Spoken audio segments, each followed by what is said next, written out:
توجہ رکھنا، نم کا نومت، پیغمبر نے یہ جملہ کیوں فرمایا صلی اللہ علیہ وسلم؟ یوں بھی تو فرما سکتے تھے نا نم سو جا، یہ کیوں فرمایا کنومت العروس سے کیوں فرمایا؟ توجہ رکھنا، آپ بازار میں چلے ہیں، بازار میں جا رہے ہیں، نامحرم عورت آئی ہے، دیکھنے کو جی چاہے تب بھی نہیں دیکھتا، لوگ کیا کہیں گے؟ توجہ رکھنا، بازار میں یا نامحرم عورت نظر آئی ہے، دیکھنے کو جی چاہتا ہے تب بھی نہیں دیکھتا، لوگ بولیے نا، لوگ دیکھنے کو جی نہ چاہے اور نہ دیکھے گناہ ہی نہیں ہے، دیکھنے کو جی چاہے نہ چاہے اور پھر دیکھے، نہ چاہے اور پھر دیکھے، یہ کون سا گناہ ہے؟ گناہ کیا ہے؟ دیکھنے کو جی چاہے اور نہ دیکھے، دیکھنے کو جی چاہے اور نہ دیکھے۔ اس لیے علماء نے لکھا ہے ہجڑا کبھی ولی کامل نہیں ہوتا، ہجڑے کو کبھی ولایت کاملہ نہیں ملتی۔ حضرت تھانوی نے لکھا ہے، میں بات سمجھا رہا ہوں، بازار میں جا رہا تھا، نامحرم عورت سامنے آئی، دیکھنے کو جی چاہتا ہے مگر نہیں دیکھتا، لوگ کیا کہیں گے؟ لوگ اسی لڑکی سے نکاح ہو جائے، ماں بھی ہے، باپ بھی ہے، پیر کے مرید بھی ہیں، استاذ کے شاگرد بھی ہیں، سارا جہان ہے، وہی بیوی بنی تو کمرے میں ہے، باہر دیکھنے کو جی چاہتا ہے تو نہیں دیکھتا، لوگ اب لوگ یہ نہیں کیا کہیں گے، لوگ شاباش کہیں گے، نم کنومت العروس، نم کنومت، توجہ، نم کنومت، ارے وہ عورت کہ جس کے دیکھنے سے ڈرتا تھا، نگاہ اٹھانے سے گھبراتا تھا، توجہ رکھنا، بلاغ نبوت کو سمجھنا، دیکھنے سے گھبراتا ہے، نگاہ اٹھانے سے گھبراتا ہے، لیکن آج ایسے امن سے اسی کے ساتھ سویا ہے، ماں بھی ہے، والد بھی ہے، بھائی بہنیں بھی ہیں، پورا خاندان بھی ہے، موافق ہے اور مخالف بھی ہے، اسی کے ساتھ اطمینان سے سویا ہے۔ فرمایا جس سے اس کو امن ملتا ہے، قبر کا ڈر بھی تھا، قبر کی گھبراہٹ بھی تھی، قبر کا خوف بھی تھا، لیکن آج سو جا، نم کنومت العروس، جیسے اسے امن ہے آج، اسے امن، جیسے اسے امن ہے آج۔ یہ تو میں ایک بلاغت کا نقطہ کر رہا ہوں نا، نبی نے کیوں فرمایا نم کنومت العروس؟ توجہ رکھنا، میں اس لیے بات کہتے جھجکتا ہوں، خدا کی قسم ہم جنسیت اور بے حیائی کے مادے میں جیتے ہیں، جنسیت اور بے حیائی کے مادے میں پیدا ہوتے ہیں، جنسیت اور بے حیائی کے مادے میں جوان ہوتے ہیں۔ اس لیے جب حدیث میں نبوت کی بلاغت کو بیان کرو، آدمی کے کان اٹھتے ہیں، اور یار مولانا نے کیسی بات کہہ دی ہے، میں کہتا ہوں جنسیت ایک طرف پھینک دے، ذرا پیغمبر کے کلام بلاغت کو سمجھنا۔ ارے یہی لڑکی بچی ہے، یہی بچی جوان ہوئی ہے، عورت خدا کی قسم اٹھا کے کہتا ہوں اطمینان باپ سے بھی ہے، اطمینان اولاد سے بھی ہے، اطمینان بھائی سے بھی ہے، اوروں کے اطمینان دنیا کے اپنے سربراہ سے بھی ہے، لیکن جو اوروں کے اطمینان خامد سے ملتا ہے دنیا جہان میں کہیں نہیں ملتا۔ خدا نے کہا نم کنومت العروس، جیسے بچپن سے لے کے جوانی تک آئی ہے، اور اس کی اطمینان کے لیے ہم نے خامد کو بنایا تھا، تو بھی جوانی سے بڑھاپے تک پریشان پھرتا رہا تھا۔ آج اسی قبر کو ہم نے تیرے لیے جو اطمینان کی جگہ بنایا، جیسے عورت کے لیے خامد کی پسلی کو ہم نے امن کی جگہ بنایا۔ نم کنومت العروس، نم کنومت العروس۔ میں نے کہا جنسیت کو چھوڑ دے، ذرا کلام نبوت کو سمجھ تو صحیح نا، مقام فطرت کو سمجھ کہ فطرت کا نبی کیسے بات کرتا ہے۔ حضور ایسے اشارات سے بات سمجھاتے ہیں کہ بڑے بڑے اہل علم بھی جواب دے جاتے ہیں۔ میں نے کہا لا تقولوا لمن يقتل في سبيل الله اموات بل احياء وَلَٰكِن لَا تَشْعُرُونَ۔ چلیے میں آخری بات کہتا ہوں، وَلَٰكِن لَا تَشْعُرُونَ۔ میں نے کہا مماتیت کیا کہتی ہے، قرآن کیا کہتا ہے، دونوں میں کتنا فرق ہے۔ اللہ رب العزت نے یوں فرمایا لا تقولوا لمن يقتل في سبيل الله اموات۔ ارے یہ جو خدا کے راستے میں قتل ہے، توجہ، جو خدا کے راستے میں قتل ہوا ہے، اس کو تم نے مردہ نہیں کہنا، زندہ، توجہ، زندہ کہنا ہے، زندہ۔ مماتی کہتا ہے نا میں نے زندہ نہیں کہنا، قرآن نے کیا کہا تم نے زندہ، مماتی کہتا ہے میں نے زندہ، قرآن نے کہا وَلَٰكِن لَا تَشْعُرُونَ۔ تو اس میں سمجھ میں نہیں آنا، کہتا ہے مجھے سمجھاؤ، ایسے ہے کہ نہیں؟ مجھے یقین فرمائے میں نام لوں نا تمہیں شاید یقین نہ دوں، اتنے بڑے آدمی دنیا سے چلے گئے ہیں. مجھے ایک مفتی صاحب فرمایا کہ وہ مجھے کہنے لگے کہ مولانا نبی پاک اتنے چھوٹے سے کمرے میں زندہ ہے. یار ہم جیل میں جائیں اتنا کھلا کمرہ ہے, مجھے گھبراہٹ ہوتی ہے, نبی پاک اتنے چھوٹے سے کمرے میں زندہ. اتنے سالوں سے میں نے کہا اشکال اس لیے ہوا کہ تم حیات کا مسئلہ سمجھے ہی نہیں سمجھے. اس لیے ہوا کہ حیات کا مسئلہ سمجھ جاتے. خدا کی قسم کبھی اشکال مثال دی نا کہ ہم میں جیل میں ہوں, مثال کے طور پہ ایک کمرے میں تنگ آتا ہوں, نبی چھوٹے سے کمرے میں چھوٹی سی قبر میں, تو دیکھو الجھن آئی نا. الجھن کیوں آئی؟ بصیرت بھی نہیں, عقیدت بھی نہیں. میں آخری بات کہہ رہا تھا, اللہ نے فرمایا تم نے زندہ کہنا ہے, تمہیں سمجھ نہیں آنا. مماتی کہتے ہیں زندہ نہیں کہنا, مجھے سمجھاؤ. جس بات کا قرآن حکم دے اس کو نہیں ماننا, جسے قرآن روک دے اس پہ بحث کرنی ہے. اسے مماتیت کہتے ہیں. قرآن اور ہے, مماتیت اور ہے. میں آخری بات کہہ رہا ہوں, قرآن اور ہے, مماتیت اور ہے. تیرے ذہن میں سوال آیا ہے تو بہت اچھا, نہیں آیا تو سوال آنا چاہیے کہ مولوی صاحب عجیب بات ہے, ہم آئے تھے حیات النبی سننے کے لیے, تو نے شہید کی حیات پوری تقریر کرتی ہے. ہمیں ایک بات تو بتاؤ نا, کیا قرآن میں ہے کہ نبی قبر میں زندہ ہے؟ تمہیں علماء کہیں گے او جی قرآن میں یہ ہے شہید زندہ ہے. جب شہید زندہ تو نبی بھی زندہ ہے. تو آپ کے ذہن میں سوال آئے گا, نہیں آئے گا تو مماتی ڈالے گا. اور جب یا نبی زندہ ہے, اللہ نے یہ جو فرمایا شہید زندہ ہے, تم نے شہید کی وجہ سے نبی کو کہہ دیا. خدا سیدھے ہی فرما دیتے نبی زندہ ہے تو جھگڑا ختم ہو جاتا. میں نے کہا نا, جیسے اشکال کسے ہوا ہے اسی طرح ڈاکٹر فرد ہاشمی کو ہوا ہے. جیسے اشکال کسے ہوا ہے ڈاکٹر ذاکر نائک کو ہوا ہے. لوگ کہتے ہیں کیا مانا, جسے اشکال کسے ہوا ہے, یہ اشکال غیر مقلد کو ہوا ہے. لوگ کہتے ہیں کیا مانا, ہمارا دیوبند کا عقیدہ ہے, ہمارا احناف کا نظریہ ہے, اگر تو بندہ جان بوجھ کے نماز چھوڑے اس کی قضا تب بھی ہے, اگر نماز بھول کر چھوڑے قضا تب بھی ہے, اگر سو گیا نماز نہیں پڑھی اٹھا قضا تب بھی ہے. لیکن غیر مقلد کا انوکھا عقیدہ ہے, فرد ہاشمی کا انوکھا عقیدہ ہے کہ اگر سو گیا اور نماز رہ گئی, جب اٹھے تو نماز قضا کرے, اگر بھول گیا تو نماز رہ گئی, جب یاد ہے تو نماز قضا کرے, کہ اگر جان بوجھ کے چھوڑ دے تو پھر کہتا ہے پھر نماز کی قضا ہی نہیں ہے. ہم نے پوچھا دلیل کیا ہے, کہتا ہے حدیث مبارک میں یوں آتا ہے من نام عن صلاۃ او نسیھا فلیصلیھا اذا ذکرھا. اللہ کے پیغمبر نے فرمایا کہ جب آدمی سو جائے یا آدمی بھول جائے, جب یاد آئے تو نماز پڑھے, جب اٹھے تو نماز پڑھے.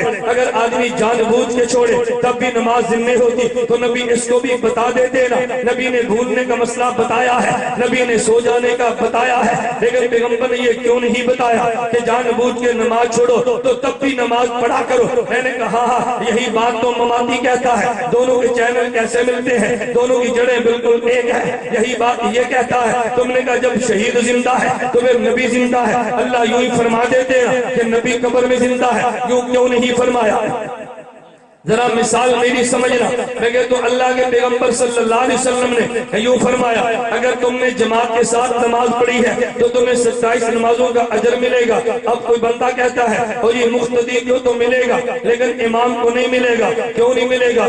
اللہ کے نبی نے امام کے لیے تو نہیں کہا نا, اگر امام جماعت کرائے گا 27 جماعتوں کا اجر ملے گا. یہ تو پیغمبر نے نمازی کے لیے فرمایا, ایک نماز پڑھے گا 27 کا ملے گا. ہم امام کے لیے نہیں مانتے, کیوں نبی نے امام کے لیے فرمایا نہیں ہے. میں نے کہا خدا تجھے عقل عطا کرے, اگر امام نہ ہوتا تو تیری جماعت چلتی کیسے, اگر امام نہ ہوتا تیری جماعت ہوتی کیسے, اگر امام نہ ہوتا تجھے 27 کا اجر ملتا کیسے؟ ارے ظالم, جب تیری نماز سے 27 کا اجر ملتا ہے تو امام کو تو ضرور ملے گا نا. اگر اللہ کے پیغمبر یوں فرما دیتے اگر امام جماعت کے ساتھ نماز کرائے گا امام کو 27 نمازوں کا اجر ملے گا, تو لوگ سوچتے رہتے ارے امام کو تو ملا ہے, مقتدی کو ملے گا یا نہیں ملے گا. پیغمبر نے مقتدی کا مسئلہ سمجھایا, امام کا مسئلہ تو خود سمجھ آ گیا.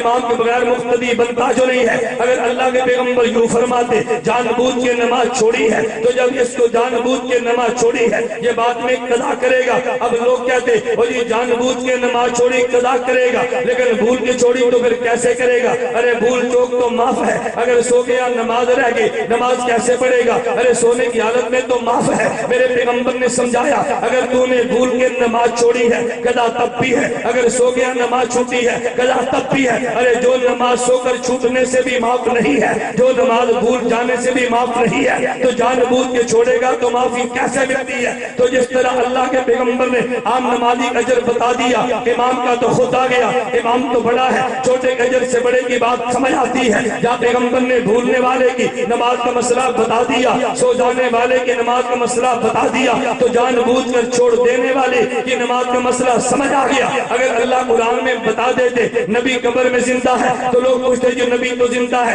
شہید تو چھوٹا ہے، یہ کیسے زندہ؟ خدا نے شہید کی شہادت، شہید کی حیات بتائی ہے۔ جب یہ چھوٹا زندہ ہے تو بڑا جس کے صدقے میں اس کو شہادت ملی ہے وہ بڑا زندہ کیوں نہیں ہے؟ تو اس طرح بھول جانے کی وجہ سے اور سو جانے کی وجہ سے نماز کی قضا ہے، اس سے خود بخود یہ مسئلہ سمجھ آ گیا۔ جان بوجھ کے قضا چھوڑے نماز تب یقیناً قضا ہے۔ ایک مقتدی نماز میں آئے 27 گنا کا اجر ملتا ہے تو امام کو پھر ضرور ملتا ہے۔ تو پیغمبر کے نقش قدم پہ چلنے کی وجہ سے اگر یہ شہید ہوتا ہے اس کو حیات ملتی ہے، تو جس کے نقش قدم پہ چلا اس کو حیات ملی ہے، اس پیغمبر کو پھر حیات ضرور ملتی ہے۔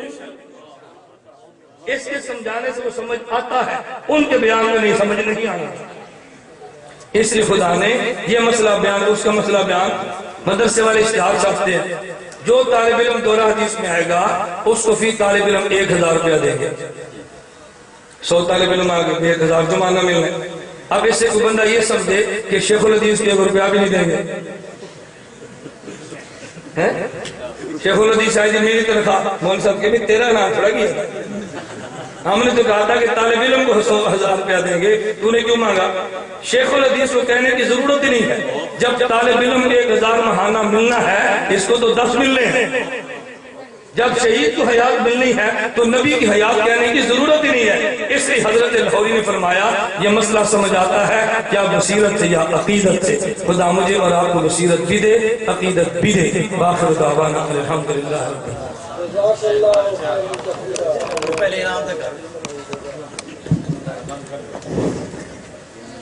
تمام حضرات تشریف رکھے، مولانا پرچوں کا جواب دیں گے۔ اس کے بعد برادر مکرم مولانا اعظم طارق شہید رحمۃ اللہ علیہ حضرت مولانا عالم طارق شاہ تشریف رکھتے ہیں، آپ کے سامنے جلوہ گر ہے، ان کا فصل بیان ہوگا انشاءاللہ۔ تمام حضرات تشریف رکھیں۔ کیا موت کا معنی صرف یہی ہے ابانت روح عن الجسد، یا اس کے علاوہ اور بھی اگر ہے تو اس کی وضاحت فرمائیں؟ مماتی کہتے ہیں کہ موت کا معنی ہوتا ہے کہ جسم سے روح نکل جائے تو یہ موت ہے۔ ہم نے کہا نہ، روح ہونا تب بھی موت ہے، آئے اور نکل جائے تب بھی موت ہے۔ روح ہونا تب بھی موت ہے، آئے اور نکل جائے تب بھی۔ کیف تکفرون باللہ وکنتم اموات، روح نہیں تھی تب بھی موت تھا، روح آیا نکل گئی تب بھی موت ہے۔ مماتی موت کا معنی آدھا کرتا ہے، ہم موت کا معنی پورا کرتے ہیں۔ کیا قبر سے مراد یہ زمینی گڑھا ہے یا کچھ اور؟ جب حضرت تھانوی رحمۃ اللہ علیہ اس گڑھا کو قبر نہیں کہتے۔ لعنت اللہ علی الکاذبین، لعنت اللہ علی الکاذبین۔ قبر کسے کہتے ہیں؟ میت اور میت کے مقر کو۔ بہت تم بیٹھو اور خود چٹ کے بیٹھ دو شاید، توجہ رکھو۔ میت اور میت کے اجزاء کے مقر کو قبر کہتے ہیں۔ جہاں میت ہو یا میت کے اجزاء ہوں اس کا نام کیا ہے؟ توجہ، اس کا نام مردہ شیر کھا گیا تو مردے کے اجزاء کہیں تو ہے نا، وہی قبر ہے۔ جلایا، راکھ بنی، ہوا میں اڑا دی، کہیں اجزاء گئے ہیں نا، وہی قبر ہے۔ تو جہاں میت وہ بھی قبر، جہاں میت کے اجزاء وہ بھی قبر۔ حضرت تھانوی رحمۃ یہ نہیں سمجھایا، تمہیں غلط سمجھایا۔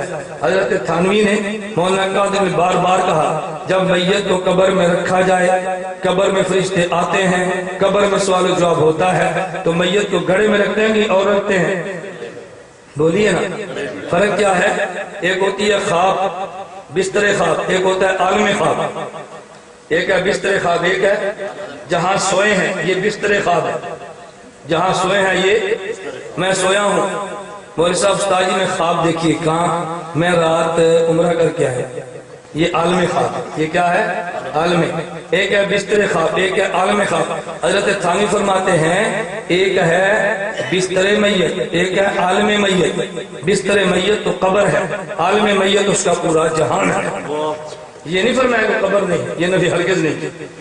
اگر انبیاء علیہ السلام اپنے قبور میں زندہ ہیں تو قیامت میں اللہ تعالیٰ انبیاء سے پوچھیں گے یوم یجمع رسل فیقول ماذا اجبتم، قیامت کے خدا پوچھیں گے کہ میں نے تمہیں بھیجا تھا، لوگوں نے کیا جواب دیا؟ تو نبی کہے گا اللہ ہمیں نہیں پتا، اللہ ہمیں، تو اللہ پوچھیں گے قیامت کے دن کہ جو میں نے دنیا میں بھیجا تھا لوگ تم سے باتیں کرتے تھے، تو نبی کہتے ہیں مجھے نہیں پتا، جو لوگوں سے باتیں نبی سب زندہ تھے یا نہیں؟ تو یہ دلیل ہماری ہے، تمہاری کیسے؟ نہیں سمجھے؟ یا تو اللہ یوں پوچھتے نا کہ تم فوت ہو گئے تھے، تمہارے بعد کیا ہوا اس کا جواب دو، نبی کہتا مجھے نہیں پتا۔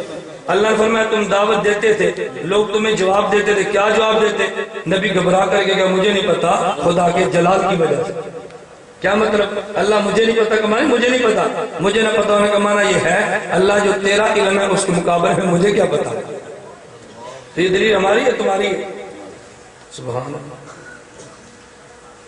انبیاء علیہ السلام کے حیات کے بارے میں جو یہ حدیث ہے الانبیاء احیاء فی قبور یصلون، یہ تو خبر واحد ہے، اور خبر واحد سے تو قید ثابت نہیں ہوتے۔ میں نے ابھی تک حدیث پیش کی، آیت پیش کی جی، آیت بھی خبر واحد ہوتی ہے۔ عقیدہ حیات النبی قرآن سے ثابت ہے، احادیث اس کے لیے ہم تائید میں پیش کرتے ہیں، اور تائید تو خبر واحد سے بھی ہوتی ہے۔ پھر الانبیاء احیاء فی قبورہم کو امام سیوطی رحمۃ اللہ علیہ نے حیات الانبیاء میں متواتر لکھا ہے۔ کیا لکھا ہے؟ متواتر۔ تو متواتر سے معنی کیوں نہیں ثابت ہوتا؟ تمہارے کہنے سے خبر واحد نہیں بنتی، امام سیوطی نے اس کو متواتر لکھا۔ کیا مماثل کے پیچھے نماز ہو جاتی ہے؟ اس کی وضاحت فرمائیں۔ جو آپ نے نمازیں پڑھی ہیں آپ اس کو بھی لٹائیں، مجبوری اور غیر مجبوری کی حالت میں جس طرح آپ نے مجبوری میں پڑھی ہیں اسی طرح خوشی میں آپ لٹا دیں۔ کیا انبیاء علیہ السلام اپنے قبروں میں نے آپ کے سامنے حضرت دانوی شیخ کا فتویٰ پیش کیا ہے، حضرت دانوی شیخ کا آپ کے مسائل ان کا حل جلد نمبر 10 صفحہ نمبر 519۔ نمبر 1 مماتی گمراہ ہیں، نمبر 2 ان کے پیچھے نماز نہیں ہوتی، نمبر 2 تقریر سننا گناہ ہے، نمبر 4 ایسے تعلقات رکھنا ناروا ہے۔ مجھے ایک بندہ کہتے ہیں نکاح کر سکتے ہیں، میں نے کہا نکاح سے تعلق ٹوٹتا ہے یا بڑھتا ہے؟ بتاؤ، شادی سے نکاح سے تعلق ٹوٹتا ہے یا بڑھتا ہے؟ تو جس سے تعلق بڑھتا ہے حضرت فرما کرنا جائز ہے، تم کیا دو جائز ہے۔ اگر انبیاء علیہ السلام اپنی قبروں میں انہی اجسام کے ساتھ زندہ ہیں، اگر ہیں تو معراج کی رات مسجد اقصی میں انہی اجسام کے ساتھ گئے تھے یا اجسام مساریہ کے ساتھ؟ اس کی وضاحت فرمائیں۔ حضرت مولا علی قاری رحمۃ اللہ علیہ نے مقداد شرح مشکات میں لکھا ہے انبیاء علیہ السلام وہاں گئے اور انبیاء نے نماز پڑھی، فرماتا ہے فَإِنَّ حَقِيقَةَ الصَّلَاةِ وَهِيَ الْإِتْيَانُ بالافعال المختلفة انما تكون بالاشباح لا بالارواح۔ وہاں انبیاء نے نمازیں پڑھی، نماز جسم سے ہوتی ہے، روح سے نہیں ہوتی۔ کیسے ہوتی ہے؟ یہ مولا علی قاری حنفیوں کے امام ہیں۔ میں نے شروع میں کہا تھا نا میں اپنی بات نہیں کرتا، میں اکابر کی باتیں نقل کرتا ہوں، مجھے کبھی کچھ نہ کہنا۔ مولانا حق نواز رحمہ اللہ فرماتے میں اپنی بات نہیں کرتا، میں نقل کرتا ہوں، میں بات اپنی نہیں کرتا بلکہ نقل کرتا۔ کہ انبیاء علیہ السلام کی موت اور عالم مردوں کی موت میں کوئی فرق ہے؟ اگر ہے تو واضح کرے، اگر نہیں تو اس کی کیا وجہ ہے؟ عالم امتی ہے اور نبی نبی ہے، جو نبی امتی میں فرق ہے وہ عالم اور نبی کی موت میں فرق ہے۔ عالم سو جائے آنکھ بھی سوتی ہے، دل بھی سوتا ہے، نبی سو جائیں تو دل جاگتا ہے، آنکھ سوتی ہے۔ عالم سو جائے اٹھے گا تو وضو کرے گا، نبی سو جائیں گے تو اٹھ کر وضو نہیں کریں گے۔ عالم اور نبی کی حیات میں بھی فرق ہے اور موت میں بھی فرق ہے۔ کیا رفع دین کرنا یہ اگلی باری سے، آج مماتیاں دی باری، اگلی باری تو آگے انشاءاللہ اگلی باری سے۔ میں نے کہا اصل میں بہت سے لوگ چٹے درمیان میں دیتے ہیں کہ ہماری جان چھوٹے، غیر مقلد خلاف جلسہ کرو بریلوی کی چٹیں آتی ہیں، مماتی خلاف کرو اہل حدیث کی چٹیں آتی ہیں، اہل حدیث نہیں دیتا یہ چٹیں دیتے ہیں کہ ہماری جان۔ میں کہتا ہوں کہ جس کا جلسہ ہے ان کو چلنے دو، اگلی باری پھر صحیح۔ کیا رفع دین کرنا ضروری ہے؟ کیا محمد صلی اللہ علیہ وسلم نے کیا تھا؟ رفع دین نہ کرنا ضروری ہے، اور نبی پاک صلی اللہ علیہ وسلم نے کیا تھا اور پھر چھوڑ دیا۔ جب حضور نے چھوڑ دیا تو تمہیں کو زیادہ کی ضرورت کرنے سے بھئی جس کی نماز ہے اس نے چھوڑ دیا، تم کیا تھا ہم نے نہیں چھوڑ دیا؟ عجیب بات ہے۔ کیا امام کے پیچھے سورۃ الفاتحہ پڑھنا ضروری ہے؟ امام کے پیچھے سورۃ الفاتحہ نہ پڑھنا ضروری ہے، اور یہ نبی پاک صلی اللہ علیہ وسلم نے خود سمجھایا، انما جعل الامام لیؤتم بہ، امام اس لیے ہوتا ہے کہ اس کی اطاعت کرو، اذا کبر فکبروا، امام اللہ اکبر کہے تم اللہ اکبر کہو، وَإِذَا قَرَأَ فَأَنصِتُوا، امام قرآن شروع کرے تم چپ ہو جاؤ، وَإِذَا قَالَ غَيْرِ الْمَغْضُوبِ عَلَيْهِمْ وَلَا الضَّالِّينَ فَقُولُوا آمِينَ، جب وہ غیر المغضوب علیہم ولا الضالین پڑھے تم آمین کہو۔ جو فرق پیغمبر نے بتایا آپ بھی مان لو۔ جب تکبیر کہتے ہیں تو ہر کلام کو ایک مرتبہ کہنا ضروری ہے یا 2 مرتبہ کہنا ضروری ہے؟ کیا محمد صلی اللہ علیہ وسلم نے ایسا کیا تھا؟ ترمذی میں 2 حدیثیں ہیں، ایک حضرت بلال کی، ایک حضرت عبداللہ بن زید کی۔ حضرت بلال رضی اللہ عنہ کی حدیث انس بن مالک فرماتے ہیں، امر بلال ان یشفع الاذان ویؤتر الاقامت، کہ اذان دوری ہے اقامت اکاری ہے۔ حضرت عبداللہ بن زید کی حدیث ہے، کان اذان رسول اللہ صلی اللہ علیہ وسلم شفعان شفعان فی الاذان، کان اذان رسول اللہ صلی اللہ علیہ وسلم شفعان شفعان، اللہ کے پیغمبر کی اذان بھی دوری تھی، کان اذان رسول اللہ صلی اللہ علیہ وسلم شفعان شفعان، پیغمبر کی اذان بھی دوری ہے، بل اقامہ شفعان شفعان، پیغمبر کی اقامت بھی دوری ہے۔